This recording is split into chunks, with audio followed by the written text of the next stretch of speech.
खिचड़ी खाला खाला ये दुल्हा खान को वही अब। हाँ हो, ऐसे कैसे खाई ले साइकिलिए माने रहा देख दी है। अच्छा एक बात कही गवैया बुरा ना लागे, साइकिल तो हर गोड़वा पहुंचे थे जवन साइकिल विद्यार्थ को आना है।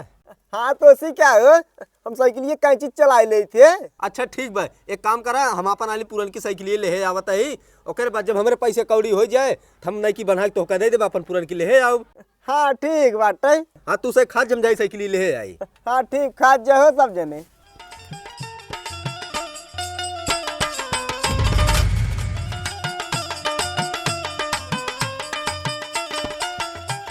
लगा वही साइकिल आवा। हाँ आवत है। लगा वही गाँव वाले कहत रहे तुहार दमा साइकिल ना चला पावत, आज जा 4 कदम चला दिखाते गाँव वाले के। अच्छा ठीक भाई, यही पकड़ा। चल चला जावा हम वाले। अभी मजा आएगा ना भिड़ो।